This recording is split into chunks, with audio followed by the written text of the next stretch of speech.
Hello, my name's Horrorama, and today I have found 4 dangerous encounters people have experienced with mysterious entities such as demons, jinn, and ghosts, and I will be narrating them here. Before we begin, I wanted to ask that if you end up enjoying my narrations, then please do consider liking and subscribing, as that really does help the channel a lot. But without any further ado, let's get into the narrations. The first story has been posed by user Kuro Mado. So, this happened quite a long while ago, but it has been bugging me ever since. Therefore, I will share it with you, and maybe get some new opinions. Last year, around August I'd say, I was at my grandparents' house to stay the night, since I don't see them often anymore. Everything was normal that night. We had dinner, we joked around and watched TV. I'm a night owl, so everyone had gone to bed before me, and at around 2:30 a.m. I retired to the guest room, which used to be my room a few years ago when I lived with them. I got ready for bed and set up my laptop so that I could have my music on as I tried to fall asleep. Now, I'll tell you, when I lived there was a couple supernatural things that happened, but none of them were bad or scary.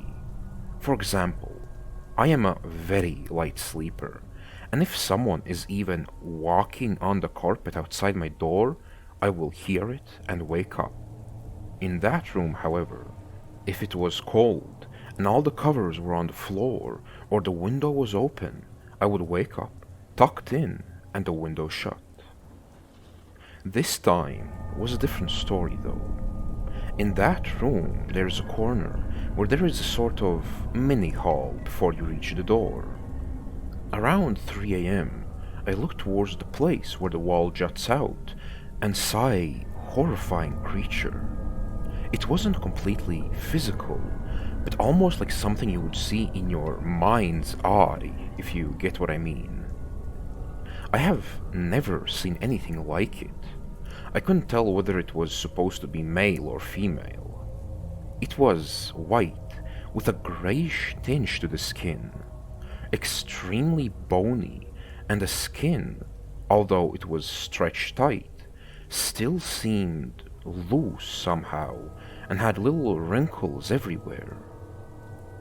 The body itself was strange as well. It had skinny arms that were extremely long and out of proportion to a normal body. The fingers were as well freakishly long. And then I saw the face. Although I knew it was staring at me, I couldn't see the eyes. Just 2 black shadowy pits. The nose either wasn't there or wasn't noticeable at all. And the mouth, that I could see pretty clearly. I could vaguely see the lips, which were not in any sort of expression. However, something was smeared over its lips and face in a way that resembled a grotesque grin. My guess is that it was blood, or at least something similar. The head was covered with wild, medium-length black hair. The creature was sticking out sideways from the wall, just staring at me. Thankfully, my face generally looks apathetic, so I'm assuming I didn't look freaked out. I then proceeded to turn on my music and try to go to sleep. Nothing else happened that night. Then, a couple months later, I was at my friend's apartment, and I was laying on the floor attempting to go to sleep once again. It was also about 3 a.m. that time as well. Laying on the floor with my eyes open, I see the creature laying on its stomach, staring at me. I closed my eyes and tried to ignore it. That did not work. Even though my eyes were closed, I could still see it. It was crawling towards me at a rather fast pace, until it was only a few inches from my face. Quite foolishly, I opened my eyes to face it, but when I did, it was gone.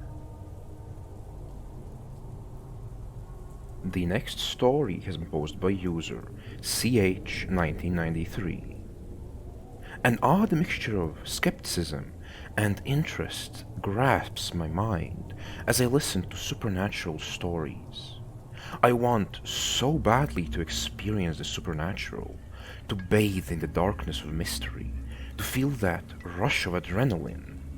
However, as an atheist who argues that there is a rational explanation to everything, the supernatural seems to escape me. But my girlfriend seems to be closer to the supernatural. She has several stories and claims to have a demon that follows her. This demon used to attack her when she had sleep paralysis, scratching at her face and trying to enter into her mouth. Luckily, my girlfriend stopped experiencing sleep paralysis after a traumatic event. She hardly recalls the event, but she swears she does not want to know what happened to her. All she tells me is this. When she was beginning to doubt the existence of God, a demon attached itself to her. It looked like a small black animal that could hardly be seen because it only showed itself in the dead of night. Well, one day, when she began hanging out with her mother's church friends more often, all hell broke loose. She looked into the mirror and saw nothing. Her heart sank. Immediately thereafter, she remembers falling to the floor and convulsing. All she knows after that is that her stepfather and some church friends yelled at the demon inside her until she stopped convulsing. Of course, from my perspective, it sounded like a complete load of crap. My girlfriend does not think so because the demon left her alone after this. Or so she thought. Years later, while we are dating, she has a couple experiences of sleep paralysis and felt the demon nestling itself into her head. Unable to move or even yell in the stiffness of the night, she lay there and watched in terror as the demon made a comfy pillow out of her body. Afterwards, her legs always hurt badly. I thought it was all in her head, so after hearing her nightmarish experience and her fears that the demon was back, I wanted to soothe her. I called upon her demons to come to me instead. I invited them to attack me, to have me. I gave myself up to monsters to have her free from their grip. I thought that if I called upon the demons, then she would not imagine demons around her anymore, and she would be fine. Indeed, that was true. Ever since I called upon her demons, they never messed with her again. But I will never forget the night when I pleaded with demons to attack me. It was a dark and cold night, freezing to me because I was used to the heat of Las Vegas, but had recently moved up north to Reno. None of my roommates were home. It was strange, because I lived with 3 other people, and usually they were all there that late at night. I was just happy that I could finally have peace and quiet as I tried to sleep. I knocked out on the bed so quickly, unlike most nights when I would toss and turn for minutes and minutes on end. Instantly, I felt a hot sensation around my entire body. Sweat was dripping out of every single of my pores. It was as if my room was an oven. I could not believe how hot it was, since usually I wake up shaking from the cold. But this night was like no other. A twinge of fear shot through my body. I knew I was being watched, but not just watched. I felt like the prey in the view of a hidden predator, ready to strike at any moment. My blanket stung my body with heat, yet I was too stunned to remove it. Also, I didn't want to let go of my blanket because of that stupid idea that the blanket means protection. After about 5 minutes, my eyes finally adjusted to darkness, and then I saw them. Dark blobs floating all around me, watching me intently. A rush of heat fell upon me, as if they were attacking me with the fires of hell. For some reason, I knew so much. I knew that they wanted to destroy me, that they were just about to strike, that I was still alone in the middle of the night. I jumped out of the bed and yelled at them to get away from me. As I ran towards the light switch, unsure of whether I was about to die or whether the dark blobs of evil had left. I was in such a state of turmoil that I don't recall what happened in the brief seconds after I yelled. But after I flicked on the lights, the blobs were gone, and all that hung in the air was an ominous feeling. I was still being watched. They hadn't left. They were just hidden. I knew it. I couldn't explain it, but I knew they were still around. I would repeatedly utter, "Leave me alone," as I tripped in the darkness of the apartment, trying to turn on the rest of the lights. All the while, my heart beat rapidly. Nonetheless, I had to inspect the entire apartment before I could feel at ease. The apartment was empty. Not a soul lurked about. The ominous feeling still crept through the apartment though, and as I re-entered my room, it grew. I kept telling myself that I just imagined the whole thing, and that none of it actually happened. Suddenly, I remembered that I had called upon my girlfriend's demons to come after me. It was them. The 10 to 15 dark blobs that sought to end me that night. They were demons. After about an hour, I gained the courage to turn off the lights, and the dead silence of the night slowly drifted me to sleep.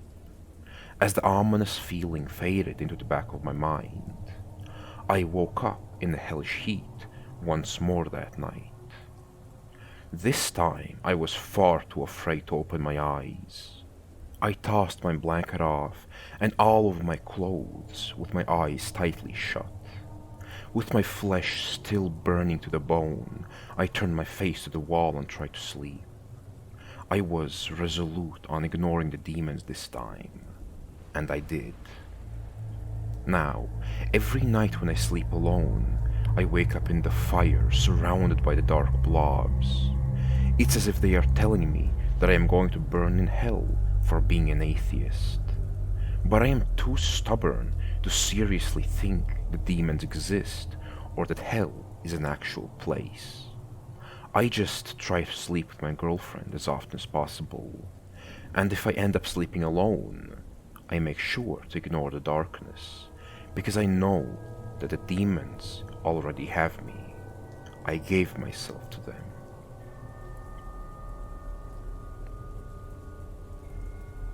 The next story has been posted by user Wheezy Donkey. Ever since I was a child, I've had interactions with a demon that I've now known as Welgrod during the late hours of the night. I first noticed his presence while trying to fall asleep alone in my room, and like most paranormal occurrences, it started slow and got worse with time. I had my own bathroom in my childhood room, and some nights I'd hear him whispering my name so faintly, so lightly, that you had to listen for it, over and over again, non-stop for 3 minutes, until it faded out, leaving only the sound of my faucet. Drip, drip, drip. Ben.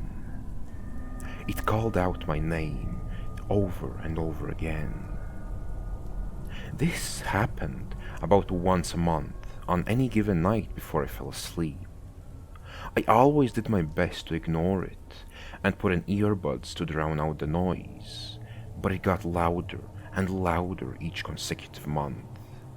The increase in volume, although, was not because the demon was talking louder, but because he was getting closer.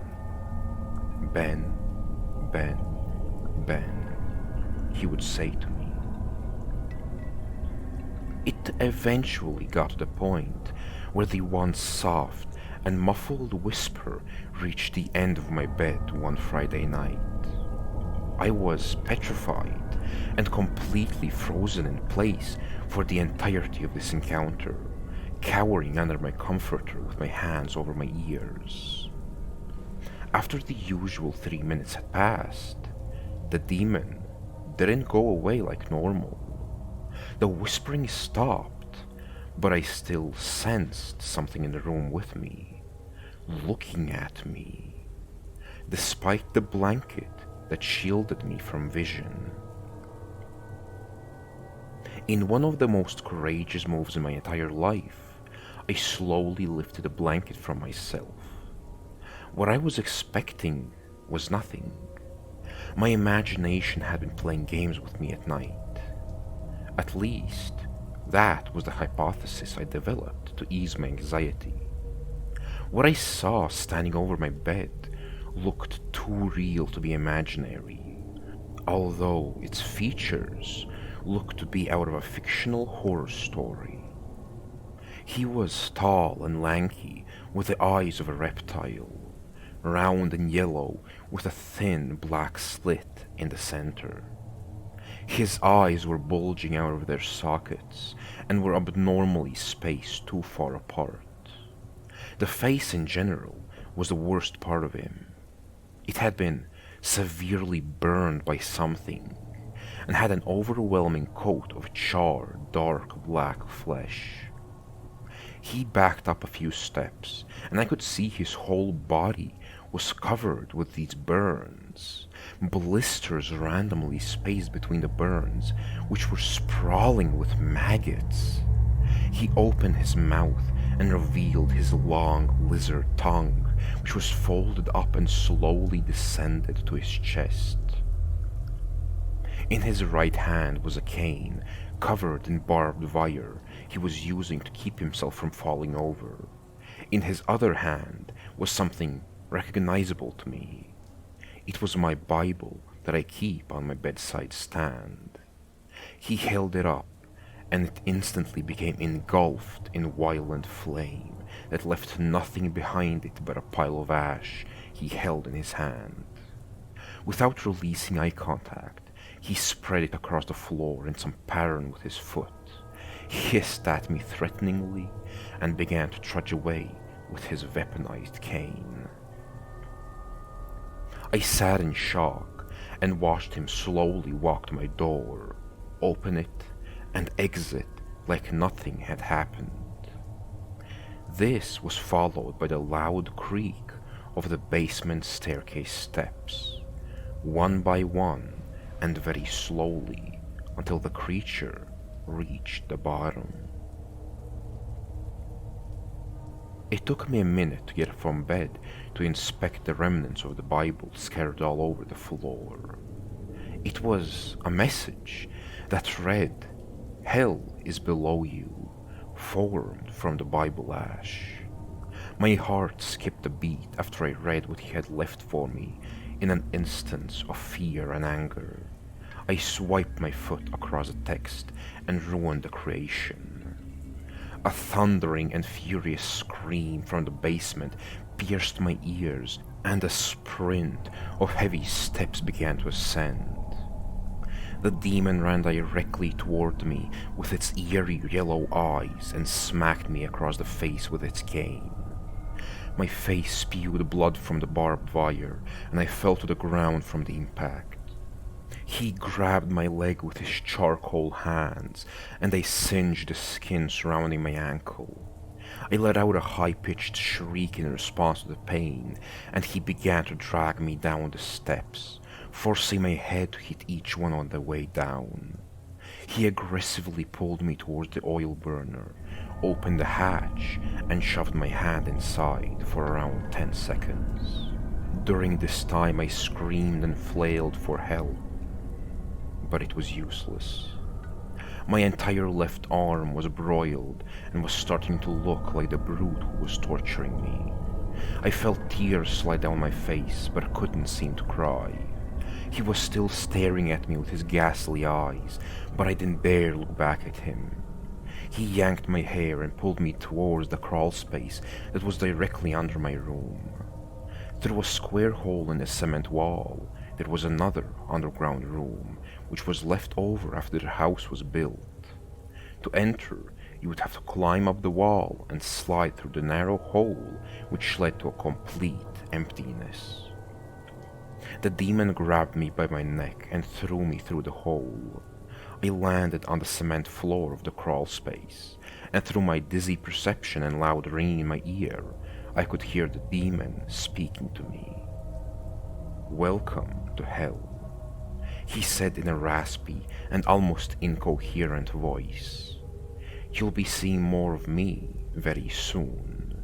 Hell needs a fresh face to distort and a clean soul to ravage," he said while making his way back up the stairs after covering the hole with a wooden board. I could hear his steps enter my room above. He walked over to where my bed should have been, and the sound of the springs compressing phased through the thin floor.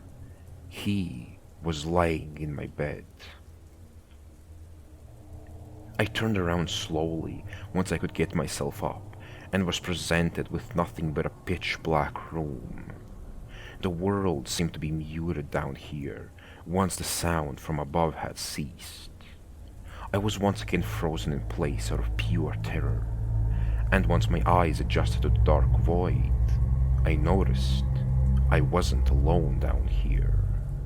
To my left and right were two lines of black silhouettes that were lined up against the wall. I couldn't tell if they were looking at me in the darkness, but I could make out their heads and bodies, which had normal human proportions. They all let out a gasp together, breaking the silence in the room, and slowly, one by one, started to turn in my direction. From what I could see, they had no distinct features other than being completely black. A cloud of black mist covered each and every one of them, and their eyes were dark rings that were carved into their faces. All at once they pointed their arms at me and began to laugh hysterically. Not a joyful or jubilant laugh, but an evil, sadistic one that made you feel shameful and humiliated. Also, the mere volume of their voices ruptured my eardrums as their howling echoed through the basement room. The apparitions concluded their segment of humiliation and proceeded to chant for a demon called the Morbid Man of Fire. They summoned him rather quickly and retreated back to their respective walls. The man they called upon climbed up through the ground and illuminated the room upon entry. Much like the demon who brought me here, this was a tall man who was on fire, his flesh melting away as the fire ate him. The smell was repugnant and rapidly filled the entire room. He had no eyes and only a mouth that was also melting away from his face. He stood in the center of the room, and when I tried to move away from him, the wall of specters pushed me forwards. Without talking, he grabbed me by my right arm and dragged me to a jail cell in the back of the room. He threw me in and locked it, and vanished back through the hole where he entered. With my other arm now scorched too, I sat down and began to cry. The figures on both sides of me disregarded this and turned back to their default positions, facing the walls. I slowly began to lose consciousness from the searing pain in my arm, and everything went black. I can't recall anything from this period of unconsciousness, just my vacant mind wandering through the dark thoughts in my head, which used to defy reality, but now serve a purpose to consider. I woke up to someone carrying me in their arms back upstairs. I excitedly opened my eyes, hoping to see one of my parents, but was greeted with the ugly and mangled face of the original demon. I felt my heart begin to beat much faster than before, and closed my eyes before I was caught. For some reason, his grasp didn't burn me this time, but only produced a subtle pain in my body. The demon set me down in my bed and rubbed something on my forehead before exiting and returning to lurk in the depths of my basement. I didn't sleep at all, just waited for the sun to rise. My arms were both badly burnt, and there were bruises covering my entire body. This was enough to warrant a trip to the emergency room, and my parents were appalled at what I showed them. One of the burn marks on my leg was in the shape of a word, and when they examined it at the hospital, they told me it was a single word: Welgrod. Social services took me away from my family under the suspicion that they beat me that night, despite the fact that we all testified against it in court. To this day, I am still horrified by the thought of Velgrod returning to torture me once again. I believe his words too, that he'll be back very soon to take me back to hell for another night. Take this story as a warning tale. Everybody thinks they're immune to demonic encounters, but the reality is there could already be a malevolent entity manifesting itself in your home as you listen to this message. You have been warned. The next story has been posed by user Uloboy. I'm afraid I'm being stalked. I was coming home from work Monday night when things first started to be odd. I'm a web editor for my city newspaper and work the evening shift. Usually that's about 4 p.m. to midnight, but I often stay late if there's advanced work I can do. The city's a bit of a sprawl, but I live only maybe 2 miles away from my work, so I just bike to get around. Monday night, I left work around 2 a.m. I'd say, technically Tuesday morning I guess, and started riding home. I live in a quiet, residential part of town, so it's unusual for me to see people on my commute home. In a neighborhood of morning office workers, everyone's home and is shuttered and all the lights are off by 11. It's actually a little eerie sometimes. No cars ever pass through at night, and the silence can put you on edge. The heavy trees lining the street block a lot of the moonlight, and the street lamps here are few and far in between. I was about 3/4 of a mile from my apartment when I saw a little girl standing at an intersection I was approaching. I mean, she was literally standing in the middle of the road. She was wearing a long white dress, so she was quite easy to see in the darkness. As I got closer, I could see that she was leaning forward on 2 canes and looking around as if she was trying to make out the street signs. The streets around where I live can be confusing, so I stopped near her and asked her if she was lost. She used her canes to slowly turn herself to face me and smiled. She was actually astonishingly pretty. Really dark eyes and long black hair.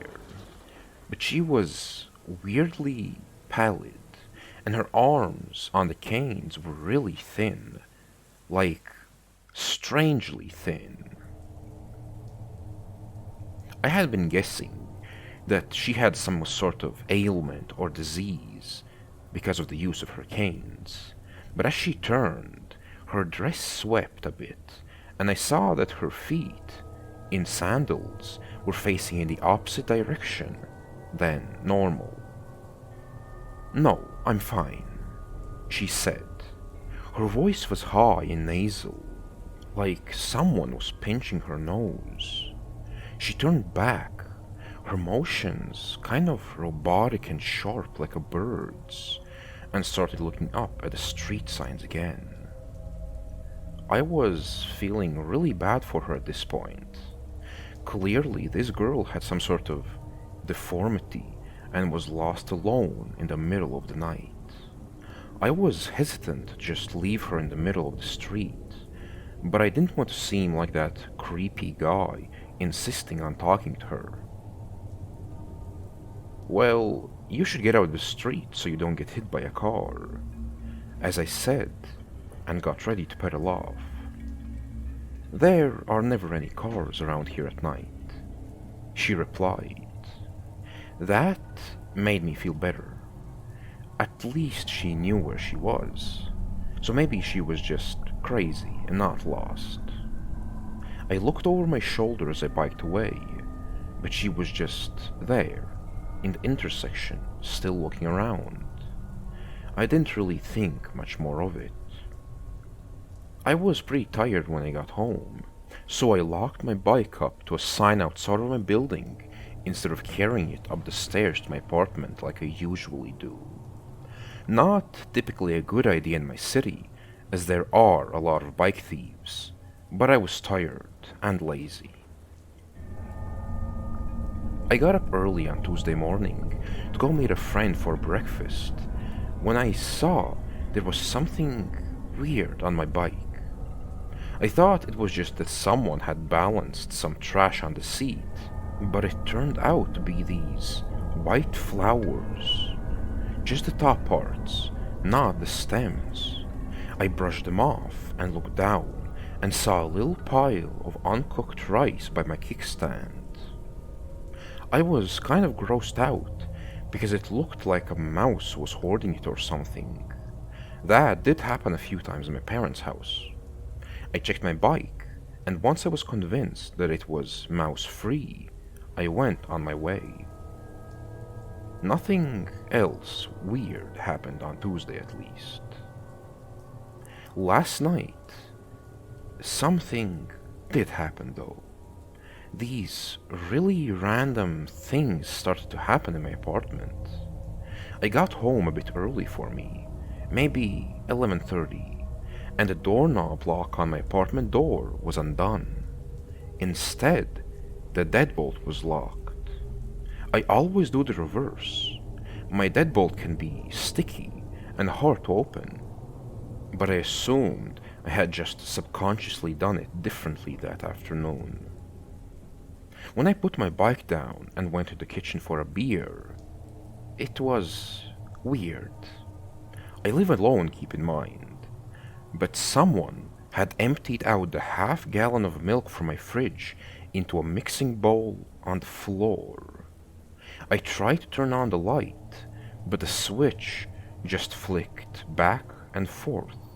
I turned on all my living room lights, got a flashlight, and looked back in the kitchen.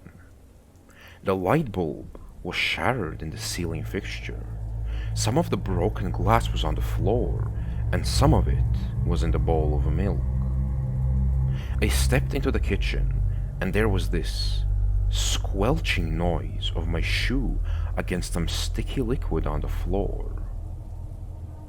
I ran out of there and checked every inch of my apartment for signs of an intruder. There wasn't anything else amiss, and there was no one in there. But let me tell you, pulling back that shower curtain was a terrifying moment. I brought over a floor lamp and plugged it in so I could see inside the kitchen. That squelchy liquid? Mustard. I don't even know what to make of this. Does this even make sense to anyone? Someone had literally squirted my bottle of hot dog mustard all over the floor. There were these little rolling things in it. Further investigation showed that the jar of mustard seeds from my spice rack was emptied out everywhere. Little packets were opened and scattered all over my countertops.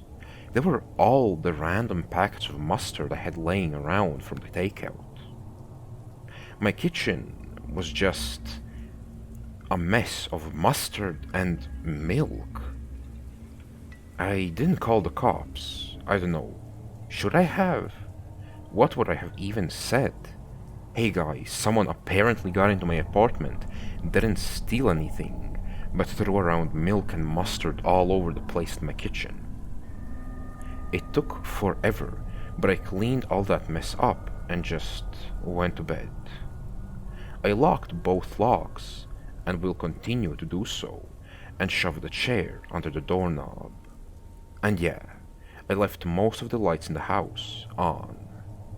So now I'm just getting up for the day.